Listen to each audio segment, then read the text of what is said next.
এই 5ই আগস্টের পরে আমাদের কিছু নেতা আওয়ামী লীগের কিছু নেতাকে দলে নিয়ে আসতে চাচ্ছেন, তাদেরকে তাদের টাকা দিয়ে তাদেরকে সামনের সারিতে। আমি এখানে সুস্পষ্টভাবে ঘোষণা করতে চাই, এই জাতীয় নেতারা যারা আওয়ামী লীগের দালালি করবে, তাদের যত বড় নেতাই হোক, তারা বিএনপি করার অধিকার নেই।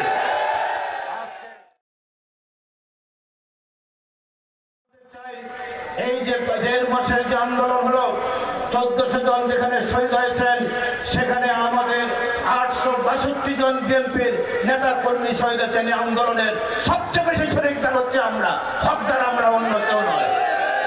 আমি ডক্টর ইউনূস সাহেব আপনাকে বলতে চাই, আপনি সারা পৃথিবীতে একজন স্বনামধন্য ব্যক্তি, সারা পৃথিবীর মানুষ আপনাকে সম্মান করে, বাংলাদেশের 18 কোটি মানুষ আপনাকে সম্মান করে। আপনি নোবেল জয়ী পুরস্কার প্রাপ্তির পর শেখ হাসিনা আপনাকে অভিনন্দন দেয় নাই, আপনাকে বিএনপি বঙ্গভবনে রাষ্ট্রভবনে রাষ্ট্রপতি আপনাকে সম্বর্ধনা দিয়েছেন। আপনাকে সম্বর্ধনা দিয়েছিলেন বা ঢাকার তৎকালীন বৃহত্তর ঢাকার মেয়র সাদেক হোসেন খোকা পার্লামেন্টের দক্ষিণ প্লাজা আপনাকে নাগরিক সম্বর্ধনা দিয়েছেন, আপনার মনে থাকার কথা। সেই নাগরিক সম্বর্ধনায় আপনি কি বলেছেন, আমরা কি বলেছি, জাতির সামনে সেটা আর্কাইভে আছে। আমার ঘরে একটি ছবি এখনো আছে, আপনি মাঝখানে বসে আছেন, বাঁ পাশে আমি বসে আছি, ডান পাশে সেদিনকার আমাদের বিএনপির মহাসচিব মান্নান ভূঁইয়া বসে আছেন। অতএব এই সংবর্ধনা আপনাকে আমরা দিয়েছি। 2011 সালে আপনার বিরুদ্ধে যখন শেখ হাসিনা মামলা দেয়, বিএনপির চেয়ারম্যান বেগম খালেদা জিয়া যখন বিরোধী দলের নেতা, ওনাকে লন্ডনে হাউস অব কমন্সে দাওয়াত দিয়েছেন, এখানে গিয়েছেন। হাউস অব কমন্সে দাঁড়িয়ে 2011 সালে বেগম খালেদা জিয়া আপনার সপক্ষে সারা পৃথিবীর মানুষকে জাগ্রত হওয়ার জন্য বলেছেন। একজন নোবেল জয়ীর বিরুদ্ধে শেখ হাসিনা মামলা দিয়েছেন, বেগম খালেদা জিয়া আপনার সপক্ষে কথা বলেছেন।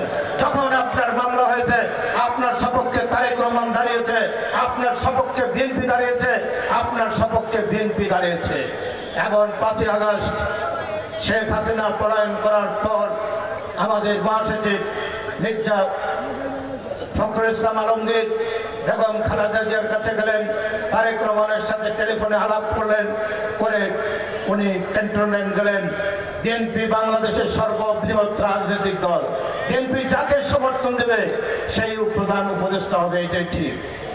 আপনার নাম মির্জা গোলাম হাফিজ, মির্জা ফখরুল ইসলাম আলমগীর প্রস্তাব করেন, পরে সমস্ত রাজনৈতিক দলগুলো আপনাকে সমর্থন করেন, আপনি প্রধান উপদেষ্টা হন। সেদিন জাতিকে দিক নির্দেশনা দেওয়ার কেউ ছিল না। 25 তারিখ মধ্যরাত্রির পরে 26 তারিখ সেদিন বিপ্লব ময়দানের ড্রামের উপর দাঁড়িয়ে 8ম ইস্ট বেঙ্গল রেজিমেন্টের উপ অধিনায়ক মেজর জিয়াউর রহমান তার ঊর্ধ্বতন কর্মকর্তা কর্নেল চন্দ্রকে হত্যা করে উনি বললেন, বাঙালি সেনা অন্যান্য অফিসারদের নিয়ে, সৈনিকদের নিয়ে ওই রিভোল্ট উনি বিদ্রোহ ঘোষণা করলেন পাকিস্তানের বিরুদ্ধে। এবং 27শে মার্চ কালুরঘাট বেতারকান্দ থেকে বাংলাদেশের মহান স্বাধীনতার ঘোষণা দিয়েছিলেন শহীদ প্রেসিডেন্ট জিয়াউর রহমান, অন্য কেউ নয়। বাংলাদেশের ইতিহাসে একমাত্র স্বাধীনতার ঘোষক হচ্ছেন শহীদ প্রেসিডেন্ট জিয়াউর রহমান, যিনি রণাঙ্গনের শ্রেষ্ঠ বীর মুক্তিযোদ্ধা ছিলেন। এর সপক্ষে একটি ইতিহাস আছে। 17 বছর তো ঘর বাড়িতে থাকতে পারেন নাই, 17 বছর তো বাবার জানাজা মায়ের জানাজা পড়তে পারেন নাই। বইয়ের গয়নাগাটি বিক্রি করে, বাবার সম্পদ বিক্রি করে হয় জেলখানা না মামলার খরচ চালিয়েছেন। হঠাৎ করে এত চাঞ্চল্য সৃষ্টি হলো কেন? আর 5-6 মাস অপেক্ষা করেন, আপনাদের কারো অপকর্মের কারণে শহীদ প্রেসিডেন্ট জিয়াউর রহমানের গায়ে কাদা লাগুক, এবং খালেদা জিয়ার গায়ে কাদা লাগুক, তারেক রহমানের নামে দুর্নাম হোক, এটি আমরা সহ্য করবো না। যারা করবেন তারা বিএনপি করার কোনো অধিকার রাখে না, তাদেরকে বিএনপি থেকে বের করে দিতে হবে। যারা 71-এর মুক্তিযুদ্ধকে স্বীকার করে না, যারা জিয়াউর রহমানের স্বাধীনতার ঘোষণাকে স্বীকার করে না, তাদের বাংলাদেশে ভোট চাওয়ার কোনো অধিকার নেই। 71-এর মহান মুক্তিযুদ্ধকে যারা স্বীকার করে না, যারা 30 লক্ষ শহীদকে স্বীকার করে না, যারা 27শে মার্চ কালুরঘাট বেতারকান্দ থেকে শহীদ জিয়ার স্বাধীনতার ঘোষণা স্বীকার করে না, তারা যত বড়ই দল হোক, যেই হোক, তাদের বাংলাদেশের মানুষের কাছে ভোট চাওয়ার কোনো অধিকার নেই, তারা নির্বাচন করারও কোনো অধিকার নেই। তারেক রহমান লন্ডনে বসে এই 5ই আগস্টের আন্দোলনের বিপ্লবের গণ অভ্যুত্থানের নেতৃত্ব দিয়েছেন। এটা যারা অস্বীকার করেন তারা বাংলাদেশের মানুষের সাথে বিশ্বাসঘাতকতা করবে। তাই আমরা বলতে চাই আজকে তারেক রহমান ফিরে আসবেন, বেগম খালেদা জিয়া আবার দেশে ফিরে আসবেন। আমরা এদেশে তারেক রহমানের নেতৃত্বে আগামী দিনে একটি সুখী সমৃদ্ধশালী বাংলাদেশ গড়ে তুলতে চাই। শহীদ প্রেসিডেন্ট জিয়া রহমান 4 বছরের মধ্যে দক্ষিণ পূর্ব এশিয়ার শ্রেষ্ঠ রাষ্ট্র হিসাবে বাংলাদেশকে গড়ে তুলেছিলেন।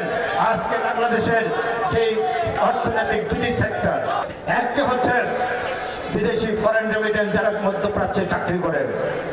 শহীদ প্রেসিডেন্ট জিয়া রহমান যখন রাষ্ট্রপতি, উনি ওআইসি সম্মেলনে গিয়েছিলেন, উনি যে বললেন আমি একটি গরিব দেশ থেকে এসেছি, আপনাদের পেট্রোল ডলার আছে, আমি আপনাদের কাছে কোনো সাহায্য চাইব না, অনুদান চাইব না। আমার দেশে দক্ষ জনশক্তি আছে, আমার দেশের লোক আছে, আপনাদের শ্রমবাজার আমার দেশের জন্য খুলে দেন, আপনাদেরও দেশের উন্নয়ন হবে, আমার দেশ অর্থনৈতিকভাবে লাভবান হবে। ওনার এই আহ্বানের পরে 40টি মুসলিম দেশ সৌদি আরব সহ এই শ্রমবাজার খুলে দিয়েছিলেন এবং বাংলাদেশে প্রথম ম্যান পাওয়ার মিনিস্টার হয়েছিলেন এসএমআরইএটি, উনি এই মন্ত্রণালয় করেছিলেন শহীদ প্রেসিডেন্ট জিয়া রহমান। একটি কোনো অবস্থায় বেসরকারি খাতে কোনো শিল্প কারখানা করার, ব্যাংক করার অনুমতি ছিল না। শহীদ প্রেসিডেন্ট জিয়া রহমান রাষ্ট্রীয় ক্ষমতায় এসে পুঁজিবাজার এবং মুক্তবাজার অর্থনীতির ব্যবস্থা করেন, ব্যাংক বিমা করার অনুমতি দেন। 550 গার্মেন্টস ইন্ডাস্ট্রি সেদিন উনি অনুমোদন দিয়েছিলেন, ঋণ দিয়েছিলেন। তার আমলে এই দেশের ব্যবসায়ীরা জানতো না কাকে বলে ব্যাক টু ভ্যাকেন্সি, কাকে বলে বন্ডেড ওয়ার হাউস, কাকে বলে বিশেষ অর্থনৈতিক জোন। এটি সৃষ্টি করেছেন শহীদ প্রেসিডেন্ট জিয়া রহমান। আজকে বাংলাদেশের বস্ত্র খাতটি সৃষ্টি করেছেন বেগম খালেদা জিয়া, গার্মেন্টস খাত সৃষ্টি করেছেন শহীদ প্রেসিডেন্ট জিয়া রহমান। এই খাতগুলো থেকে আজকে বাংলাদেশের অর্থনীতি বেঁচে আছে। তাই শহীদ প্রেসিডেন্ট জিয়া রহমানকে বলা হয় আধুনিক বাংলাদেশের স্থপতি। আর তারেক রহমান আজকে সত্যিকার অর্থে উপমহাদেশের একজন সর্বশ্রেষ্ঠ রাজনৈতিক দল হিসাবে বিএনপিকে পরিণত করেছেন। এত লক্ষ লক্ষ কোটি কর্মী কোনো বাংলাদেশের কোনো রাজনৈতিক দলের নেই, ঠিক কিনা? তাই আমরা বলতে চাই, শেখ হাসিনা একটি কথা বলতে চাই, আমি একটি সমাবেশে শেখ হাসিনা বললেন বঙ্গবন্ধু যেখানে আমরা আছি সেখানে ভোরবেলা পর্যন্ত আপনার স্লোগান দিলেন, কিন্তু আমার বাবার লাশ 32 নম্বর সিঁড়িতে পড়ে রইল, আপনাকে উকি দিয়ে দেখলেন না। ঢাকা শহরে একটি মিছিল বেরোলো না, বাংলাদেশে কোথাও কোনো আওয়ামী লীগের লোক খুঁজে পাওয়া গেল না। ঢাকার মিষ্টি দোকানগুলো খালি হয়ে গেল, সবাই আনন্দ উৎসব করলো। আমার বাবা যে রিলিফের কাপড় বিলি করতেন, সেই রিলিফের কাপড় দিয়ে আমার বাবার কাপড় হয়েছে, মাত্র 5 জন লোক জানা যাচ্ছিলেন। এটা অত্যন্ত আক্ষেপ করে বলেছেন, আমরা মুসলমান হিসেবে বিশ্বাস করি কোন মুসলমান যদি সৎ কাজ করে, দেশের বিরুদ্ধে যদি কিছু না করে, কোনো মুনাফিকি না করে, সে গরিব হোক ধনী হোক, তার মৃত্যুর পরে তার এলাকার মানুষ, হাজার হাজার মানুষ তার জানাজার মধ্য দিয়ে তার বিদায় দেয়, তার প্রতি সম্মান প্রদর্শন করে। শেখ মুজিবের ভাগ্যে কেন 5 জন লোকের জানাজা জুটলো? নিশ্চয়ই দেশের বিরুদ্ধে, জাতির বিরুদ্ধে, এই 18 কোটি মানুষের বিরুদ্ধে তার কোন ষড়যন্ত্র ছিল। সেই কারণে আল্লাহ তার ভাগ্যে সেটা নির্ধারণ করেছেন। আমাদের প্রিয় নেতা শহীদ প্রেসিডেন্ট জিয়া রহমান চট্টগ্রাম সার্কিট হাউসে কিছু বিপদগামী সৈনিক দ্বারা উনি শাহাদাত বরণ করেছেন। ওনার মৃত্যুর সংবাদ শোনার পর সারা পৃথিবী থেকে শোকের ছায়া নেমে এসেছে। মুসলিম বিশ্বে 7 দিন ব্যাপী শোক পালিত হয়েছে, বাংলাদেশে 40 দিন ব্যাপী শোক পালিত হয়েছেন। এবং ওনার লাশ যখন ঢাকা শহরে আসলো, তখন একটি সমগ্র ঢাকা শহর একটি জানাজার শহরে পরিণত হয়েছে। কোটি কোটি মানুষ সেই জানাজা অংশগ্রহণ করেছেন। 1450 বছর আগে ইসলাম ধর্ম প্রবর্তিত হওয়ার পর আজ পর্যন্ত কোন মুসলমান বা কোন মুসলমান রাষ্ট্রপ্রধানের ভাগ্যে এত কোটি কোটি মানুষের জানাজা জুটে নাই। এই জানাজার মধ্য দিয়ে প্রমাণিত হয়েছেন শহীদ প্রেসিডেন্ট জিয়া রহমান শতাব্দীর একজন শ্রেষ্ঠ রাষ্ট্রনায়ক ছিলেন, একজন খাঁটি মুমিন মুসলমান ছিলেন, একজন আল্লাহর ওলি ছিলেন। তাই বলতে চাই, আপনারা নিশ্চয় দেখেছেন ওনার গলায় একটি রূপার চেইন, একটি কবজ থাকতো। এটা দেখেছেন তো আপনারা? ছবিতে আছে। ওনার মৃত্যুর সময় ছিল, এটি কি ছিল জানেন? এই রূপার চেইনের মধ্যে 30 পারা কোরআন শরীফ বুকে রেখে যিনি রাষ্ট্র পরিচালনা করতেন, তার চেয়ে ইমানদার লোক হতে পারে না। তিনি এই দল প্রতিষ্ঠা করে গেছেন। অতএব এই দলের সাথে যারা বিশ্বাসঘাতকতা করেছেন অতীতে, তারা সবাই ক্যান্সারে মারা গেছেন, ঠিক কিনা? এই নেতারা ভালো জানাজা পায় নাই, মানুষের শ্রদ্ধা পায় নাই। আমি তাই বলতে চাই, এমন এক মহান ব্যক্তির দ্বারা গঠিত এই রাজনৈতিক দলের সাথে যারা বেইমানি করবেন, মুনাফিকি করবেন দলের পদে থেকে, তাদের অবস্থা কিন্তু ভালো হবে না। তাই আমরা বলতে চাই, আজকে শহীদ প্রেসিডেন্ট জিয়া রহমান আমাদের অনুপ্রেরণার উৎস, তারেক রহমান আমাদের অনুপ্রেরণার উৎস। শহীদ প্রেসিডেন্ট জিয়া রহমান যেমনিভাবে দেশ পরিচালনা করেছেন, তার সুযোগ্য উত্তরসূরি তারেক রহমান তেমনিভাবে আগামী দিনে দেশটি পরিচালনা করবে। আপনারা তার বক্তব্য শোনেন না? উনি বলেছেন আপনারা ফর্ম ফিল আপ করবেন, সদস্য সংগ্রহ করবেন, সৎ মানুষদের নেবেন, কোনো সামাজিক অসামাজিক ব্যক্তি যেন বিএনপির সদস্য পদ লাভ না করতে পারে সেটার দিকে আপনারা খেয়াল রাখবেন, ঠিক কিনা? অতএব আপনাদের এই বাগেরহাটের সকল নেতার দায়িত্ব বিএনপিকে একটি সুসংগঠিত আদর্শিক রাজনৈতিক দলে পরিণত করা। আমরা যেন মানুষের কাছে ভোট চাইলে আমাদের প্রার্থীকে যেন বলতে না হয় উনি তো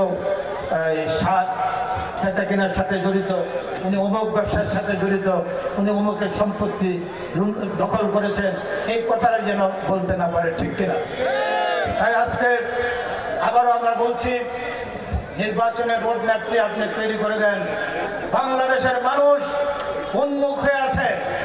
আগামী দিনে আপনারা সবাই মিলে ধানের শীষকে ভোট দিয়ে তারেক রহমানের নেতৃত্বে বাংলাদেশে নতুন সরকার গঠিত হবে ইনশাআল্লাহ।